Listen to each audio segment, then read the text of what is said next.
Yes, we are going to do the simultaneous equation. As usual, we give it, we select it from the mathematics menu. Yeah, we accept this and then we try to, we accept, the name of analyst VSP, value starter VSP. Then, yeah, you can change this to your own name if you are the one analyzing this. And then the number of rows is 3. We accept that. The number of columns is 4. Yeah, so, and we are going to use a file here called PHD2. PHD2. So, having done that, the operation is a simultaneous equation. We now submit. We click submit and see what happened. Okay, yeah, so that's it. That is the result of the simultaneous equation on the screen. That's the result of the simultaneous equation on the screen. Yeah, analyst name is value start VSP. Number of rows 3, number of columns 4. Then the original matrix equation is this. You can see that. Now the final solution equation is this. So you can see this is the final solution equation. Yeah, so that's it. It's as easy as that, and then it also stores the results in PhD2 results. Now I want to show you from where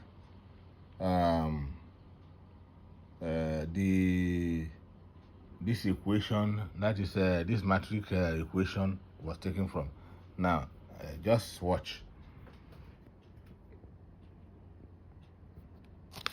Yeah, that is it. That is the matrix equation that resulted into that. That's the matrix equation that I mean, that's the simultaneous equation that is resulted into that matrix equation, which resulted into the simultaneous solution given by this. Yeah, one thing I want to tell you is that the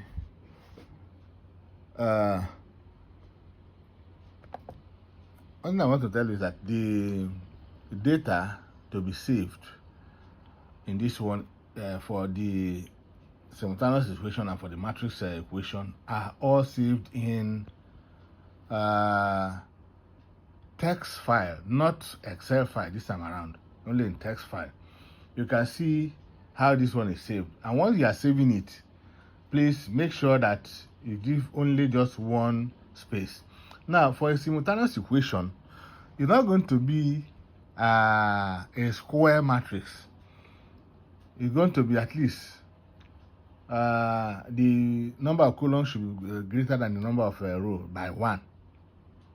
So like in this one now, we have 3 rows but 4 columns. So now that is how it's going to be. And each of the data, each of the column is separated by a space from the other one. And save it as a text file. Just remember the name that you save it with, and that's it. You pass it on to VSP, it will now do it for you. Even if you want to generate, let's say 20 rows by 21 columns, it will do it for you perfectly well, even without blinking an eye. So, and that is about that. Now let us also try another one, and this time around, let's look at this particular equation here, the simultaneous equations, this particular one here. Yeah, so we are going to try to do the same thing as we did before for this. Now this equation has been saved as input by this. You can see on the screen how the equation was saved. The same equation I just shown you that was written, handwritten. See how it is saved. Now we are going to use this equation, we are going to use it to do another simultaneous equation and see the values of x, y, and z. So now let's minimize this and also call up the program again. Maths simultaneous equation. Yeah, we are going to wait for it to come up again. Yes, good, it has come up.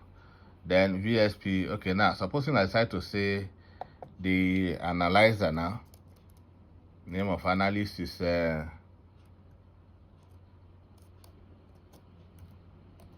Prof. Name of analyst Prof. Then I think it is the same number of rows, 3 rows and 4 columns. And then this time around, the name of the file is input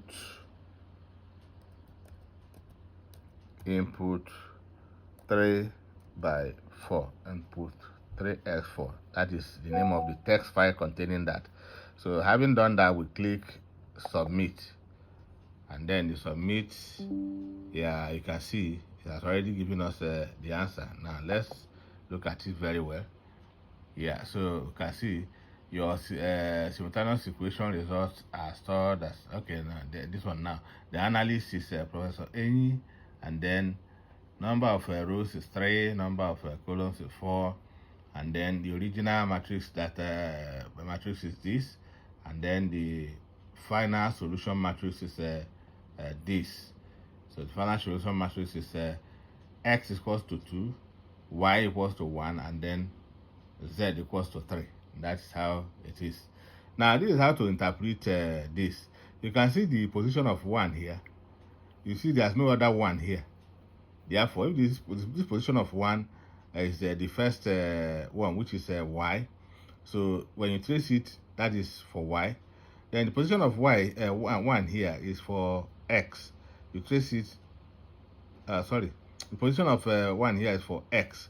You trace it, that is for x. The position of 1 here is for y. You trace it, that is for y here. And then the position of the 1, the last one here, is for z. You trace it across from that is for z. So that's how you interpret that. Just like the one we did previously.